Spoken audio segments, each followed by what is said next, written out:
reminded that if you hire clowns, you get a circus. Yes, and that's what we've been watching all week. Welcome to Stand on Guard. I'm your host, David Krayden. When we come back, Trudeau is going, and I'll tell you where.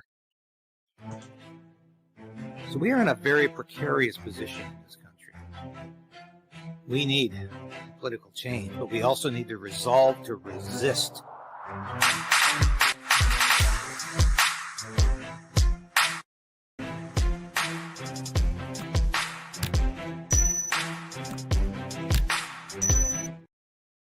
Yes, please like this broadcast, subscribe. You've been doing that in pretty good numbers lately, and I appreciate that so much. It helps a small station like this. Like it right now if you can, so we can continue to beat the YouTube censorship. We appreciate it. Share this broadcast with your friends and family. That's always good too. So where is Justin going? Am I saying he's resigning? No. And I've said that from the very beginning. Justin Trudeau will not resign of his own free will and volition. He will maybe be forced out, but he's not resigning. And how do I know that? Well, just watch some of the clips I'm about to show you. But here's my prediction. Justin Trudeau is going to flee the country if he hasn't already. And he hasn't, because believe me, that jet, the Canadair jet that flies Trudeau around the world at taxpayer expense is monitored quite closely by a lot of sources. And as far as I can tell, here at 8:30 this morning, and once again, this is not the usual time. I had to come on a little earlier today, but I'm not seeing any evidence that he's gone yet, but he will be gone. Not in terms of leaving office, but leaving the country. He's due for his Christmas vacation. We're a week away from Christmas today. One more day left in the House of Commons. Trudeau's gone. He's going to Jamaica. He's going to get out of this crisis by physically leaving it behind him and hoping when he comes back in 2 weeks, in time for the new year, it'll all be over. This is the endless optimism, or one might say delusion, of Justin Trudeau. He really thinks he can walk away or fly away from this mess, come back, and it's all going to be gone. What's he done in the past? Well, every Christmas we know he flies down to Jamaica or somewhere else to get away. One year it was Costa Rica. To get away from things, he'll do the same. If he didn't resign yesterday, don't think he's going to resign. And let's listen to how he's talking. It's crazy. This is a man who is not in touch with reality. And even his own MPs are saying that. But here's what struck me as odd last night. This is Mercedes talking about, if I can read this, Mercedes Stephenson saying, I was supposed to have a year-end interview with the Prime Minister tomorrow for Global News. PMO just called to tell us it has been canceled. Not just us. Year-enders across the board not happening. Now that is interesting. No, I did not have an interview planned with the Prime Minister. Yeah, you're kidding. And a lot of people read this last night and said, oh, he's resigning. No, he's traveling.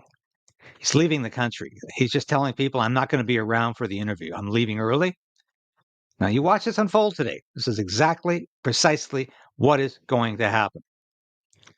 And if you doubt that, well, my goodness, have a look at the way this guy is talking. But I'm surprised. I'm hearing Liberal MPs say exactly what I've been saying for months, that Trudeau is literally delusional. I think it's a psychiatric problem, actually, induced by a habit he has. I won't say that on air, but I think it's induced by a habit he has, and I think there's a psychological challenge. Yes. Well, let's use Trudeau's own words. It's a psychological challenge here for him to actually decipher reality. Let's Behind listen to closed doors, the Prime Minister tried to calm the chaos triggered by his Finance Minister's bombshell resignation. Justin Trudeau says he'll consider his next move over the holidays, not soon enough for some. The Prime Minister is living in a false reality. He's delusional if he thinks we can continue like this. About 50 Liberal MPs are now calling for Trudeau to step down. That's 1/3 of the caucus. Making matters worse, the Liberals were decimated in a by-election last night. He's at minus 38. We lost the BC by-election by 50 points yesterday. We lost St. Paul's. We lost LaSalle. And I think all of these are clear indicators that the Liberal Party will do far better in another election with a different leader. Canadians want a change. Chrystia Freeland showed up at the urgent meeting and was applauded. She hugged the Prime Minister before she left. It was an olive branch that was sharply different than her resignation letter. She criticized Trudeau for spending on political gimmicks and not putting money in reserve to fight Donald Trump's threat of 25% tariffs.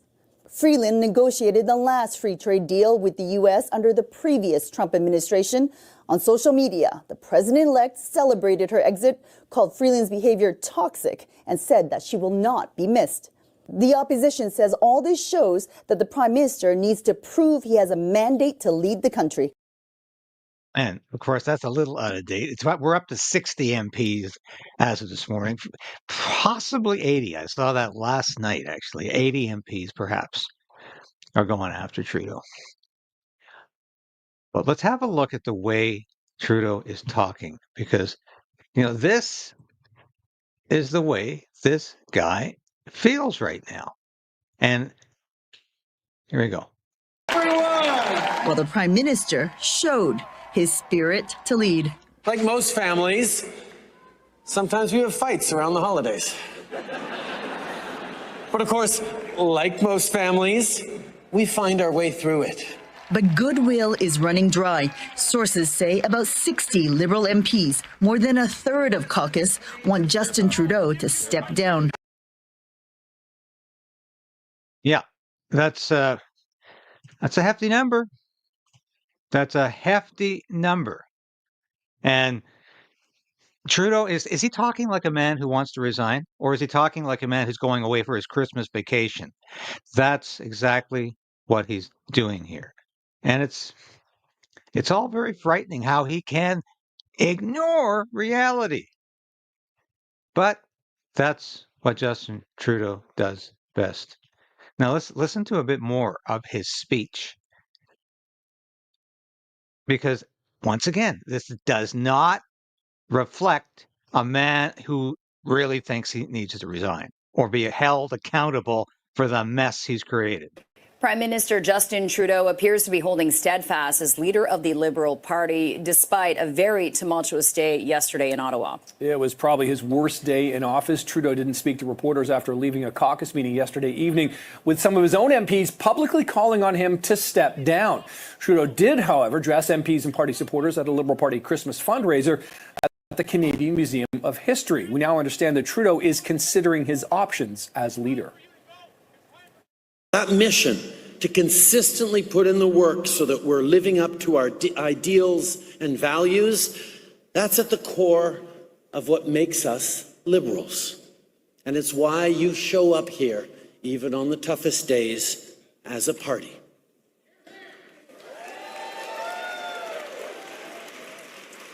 You know that the only thing that ultimately matters is fighting like hell every single day to make life better for Canadians, and that's what you do. Okay, once again, that is a call to arms, not a call to find a new leader. Justin Trudeau is not prepared to leave, and that speech says it in spades. He says this all the time. He really doesn't intend to go anywhere. He's the Sun King. I've said this many times. People keep saying, talk about Trudeau being the Sun King. It's not sunny ways. It's never been sunny ways. That was a ruse to get people to vote for him. Justin Trudeau is all about the Sun King. He believes that Canada cannot survive at this crucial juncture without him. Louis XIV was the Sun King. He was not exactly an absolute dictator because that was impossible in the 18th century to be an absolute dictator because the state didn't have the means to control people absolutely. But he had a fairly good grip on his rule. And the revolution that eventually occurred was a long ways away. But Louis XIV used to like to say, "L'état c'est moi," I am the state. And Justin Trudeau believes fervently, in his heart of hearts, as well as his mind, what's left of it, that he is the state. He is Canada. He is the personification of Canada. He is the embodiment of Canada. He believes that very strongly. And all you have to do is just keep listening to what this man says to confirm that. This is a fascinating interview that Trudeau did right after this whole incident happened. And it shows you where he's thinking. I didn't get to choose this place. I was born here, and I can almost take it for granted. And anytime I meet people who got to make the deliberate choice, whose parents chose Canada, I'm jealous, because I think being able to choose it rather than being Canadian by default is an amazing statement of attachment to Canada, which is why I always sort of laugh whenever you see people who are, not many of them, but intolerant or think, oh yeah, no, go back to your own country. Well, no, you chose this country. This is your country more than it is for others because we take it for granted, we default into this place. And I think understanding that power of building a country that is made of people who chose or whose ancestors chose to build a new life here is really, really exciting. All right. So he's saying here quite explicitly, if you're born in this country, you're less of a Canadian than somebody who immigrated here. What a slap in the face. And of course, that includes Justin Trudeau. He's saying that I'm less of a Canadian because I was born here. This is the same idiot who blamed his blackface routines on growing up in Montreal because he said the city was just so racist. And I grew up in such a racist environment, I couldn't help myself. So he spent decades of his life doing his little blackface routine. Oh yeah, on the sly. So nobody was supposed to know about it except his good buddies. After high school, anyway, after he did his day-o, day-o for the high school crowd, pretending, I guess, to be Harry Belafonte at that time. But he continued to do blackface until he was discovered. I firmly believe he was doing blackface up until maybe a week before it became a public matter. Does he still do it today? God only knows. But this is a man who thinks he's exempt from the rules. That's one of the key points of being a narcissist.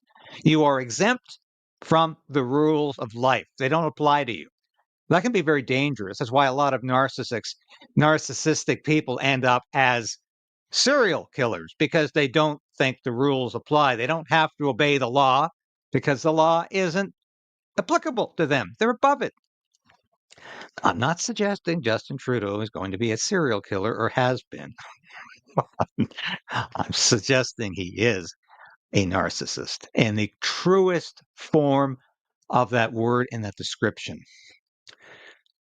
Now, let's have a look at what Pierre Poilievre said yesterday, because I think this is. And by the way, if you're all watching Redacted, I hope you saw Maxime Bernier on there, because I think the free debate is good. They actually did ask me what I thought of Maxine. I said, he's been a friend over the years. He's always worth listening to. We need good debate. And I don't, I hope a lot of you were able to watch that, but that was not my idea. But I will certainly have Maxime on my show any time because I believe in free speech. But I also believe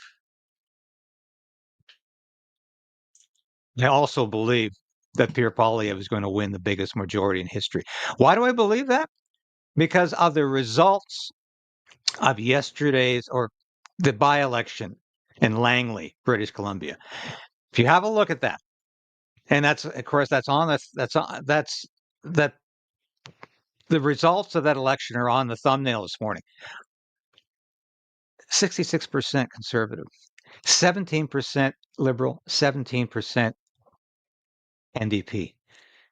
This is exactly what I have been saying about where the polling will lead.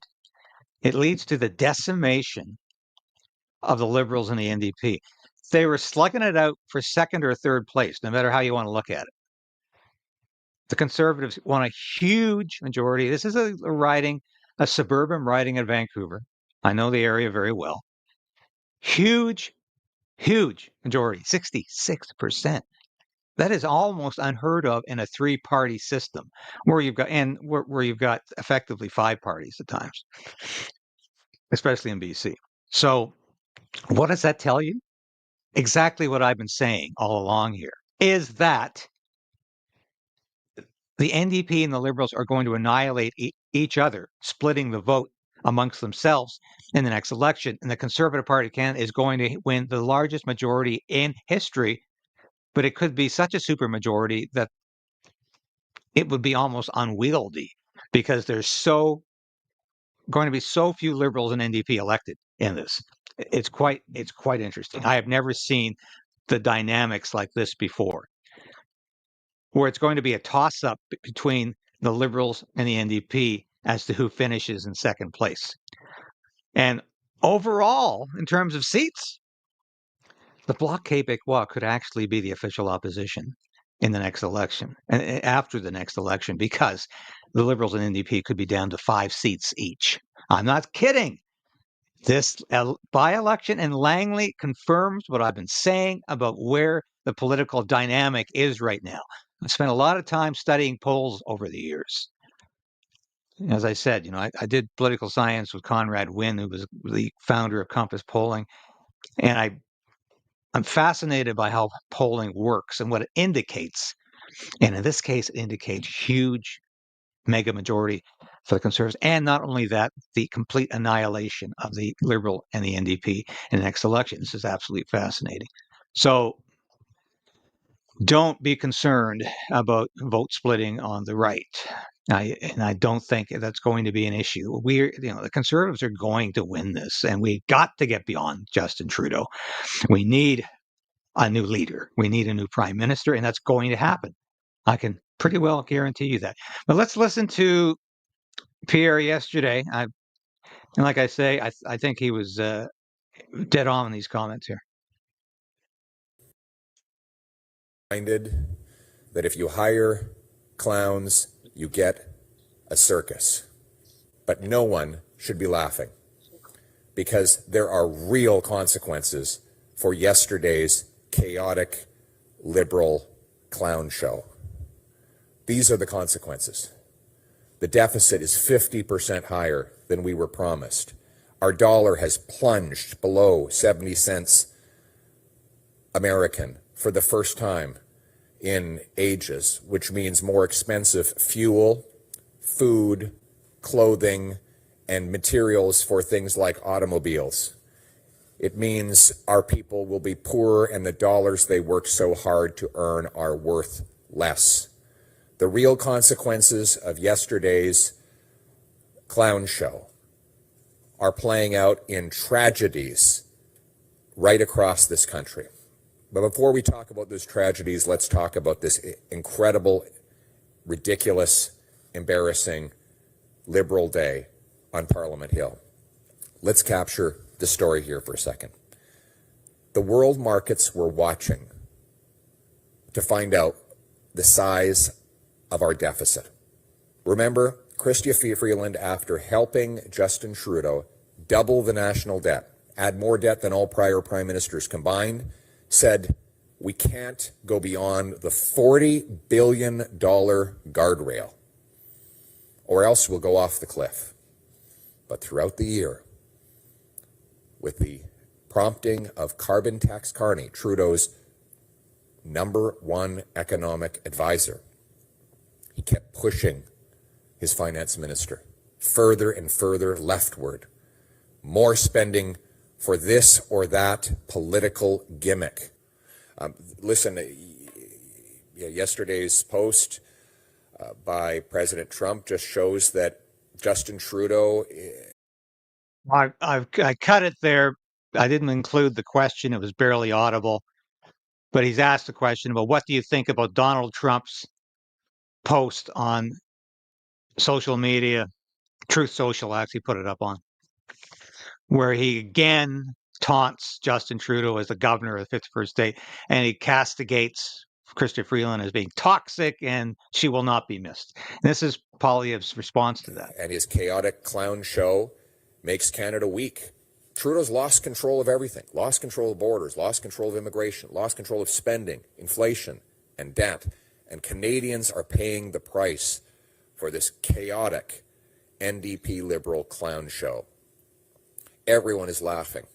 All around the world, Trudeau and the NDP Liberals are seen as ridiculous. The price, though, is in smaller paychecks, higher costs, fewer jobs, more crime, chaos, drugs, and danger.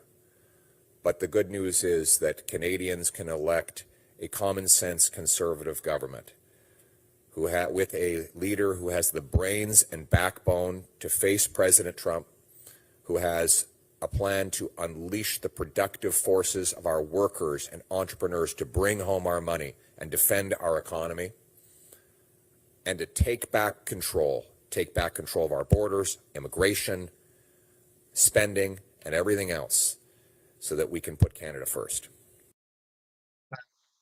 There's a question after this. It was completely ignored by the mainstream media yesterday, which I find interesting, and his response even more interesting.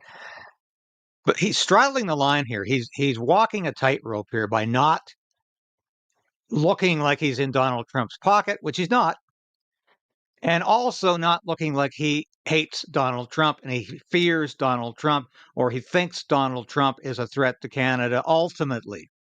And I think he's walking a fairly straight line here. This is a difficult performance. This is a difficult thing to do for any political leader because he has to enunciate a Canada First policy that is not at odds with Donald Trump as a political leader, but is at odds with American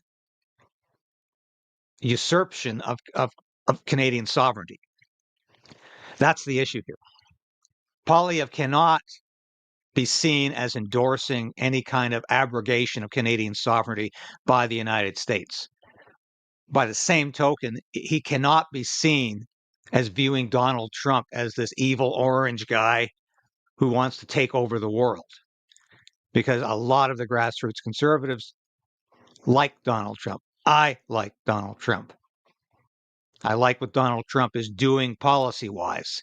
So I think Poilievre is playing this very, very smart, and he's very, very careful when he responds to these questions, and you can see that.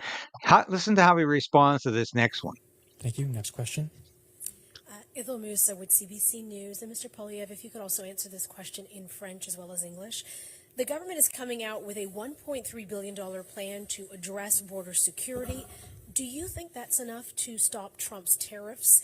And if it was up to you, how much specifically would you spend on border security? What number would you put on it? Well, you ask a classically CBC question, which is how much money can you spend on a problem? Well, that's the wrong question. That's exactly the question Trudeau has been asking for 9 years. It's the reason he's doubled our debt while making everything worse. For example, he spent $80 billion on housing affordability. Well, how'd that work? He doubled housing costs. He spent $60 million on his gun confiscation. 0 guns. He spent millions on a school food program that hasn't served a single solitary meal. So we should not judge a program based on how expensive we can make it. We should judge it by what it can do. How many helicopters? How many drones? How many boots on the ground? That's the question I will be asking when I'm Prime Minister. And how do we deliver it for the lowest possible price to taxpayers? Wouldn't it be nice if we had a Prime Minister who said, We secured the borders. We put more boots on the ground. We stopped tons and tons of fentanyl from traveling back and forth. We arrested the terrorists. We shut down the organized crime. We reduced gun crime. And by the way, we did it with less tax dollars. Very interesting response. Because, of course, in the fall economic statement, there was a paltry $1.3 billion for the border. And of course, we've learned since then that Dominic LeBlanc, who somehow is going to be the finance minister and the public safety minister at the same time for the foreseeable future, is promising he's going to solve the border crisis with drones. Mm-hmm. Yeah, and if you've been watching anything on social media of late, you know what's happening with drones right now in New York and New Jersey. But drones are not the answer because they don't arrest anybody, they don't stop anybody, they just simply monitor. As far as I know, there's not a drone yet that can land on the ground and arrest or detain an illegal crossing the border. Not going to happen. So Trudeau is again talking nonsense. We heard Dominic LeBlanc last week talk about, well, we'll roll it out. We'll roll out our border plan when we roll it out. So apparently that's all we're going to get. We're down to the wire here, folks. Justin Trudeau is taken off on vacation, just to recap. I can guarantee you that's what's going to happen. He's left a fractured and chaotic Liberal cabinet, and a parliament that hasn't really functioned in months. We are literally 2 days and a month away from Donald Trump being inaugurated and becoming the next president of the United States. Do you think anything substantial is going to happen between now and then, given the fact we're on a Christmas break, the House is recessing this week, and Trudeau, can guarantee you, is traveling? The rest of the cabinet will be taking time off for Christmas. There will be no tangible or realistic plans made from now until January 20th because the House will probably not even be back by January 20th. And we'll have what? Dominic LeBlanc occupying two of the most important functions of the government? And this man is clearly increasingly out of his depth. So this is a frightening scenario because Trudeau was given an opportunity to fix the border. And that's all Donald Trump asked. He's done next to nothing to do that. And he's indicated he plans to do next to nothing about it before Donald Trump is elected president. That's very bad news. And Poilievre needs to be out there as much as possible saying Trudeau's days are over. The Liberal government is on the way out. I am the next prime minister. You will deal with me, and I'm going to be a credible individual with real policies, real border security, and forget about Justin Trudeau for the sake of the country. You see, what Poilievre can do here is flip this thing on Justin Trudeau. Justin Trudeau has been trying to co-opt Pierre Poilievre for his Team Trudeau, or what Trudeau calls Team Canada. Poilievre needs to say, I'm the Team Canada. The policy is Canada first. You'll deal with me. I can deal with Donald Trump as the prime minister in waiting. Don't worry about Justin Trudeau. He's going to be part of history very shortly. So I think Poilievre needs to flip this situation over. And he needs to present himself as the prime minister in waiting who can effectively deal with Donald Trump as a political equal, maybe not quite, but as a viable leader, as a legitimate leader, as somebody who can actually negotiate with Donald Trump, and who Donald Trump would be happy to negotiate with because he would recognize in Poilievre a kindred spirit, somebody who also wants to put the interests of their nation first and who wants to negotiate honestly. And I think that is what Pierre Poilievre needs to do. Just going to show you a quick reminder. Christmas is coming. It's only a week away. Have a look at our show. Ho, ho, ho, ho, ho!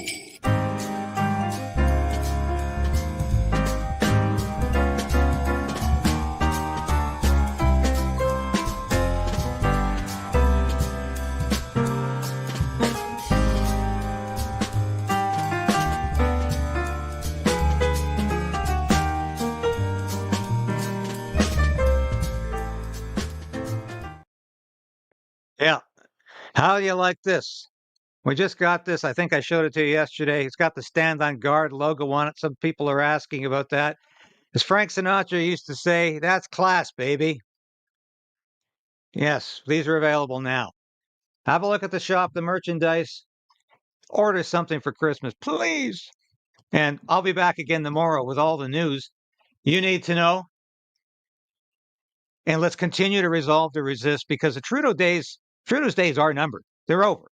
Not in terms of his life, but in terms of his being prime minister. And we will see the end of this Liberal government. Thank you so much for being a part of Krayden's Right and the Stand on Guard show today.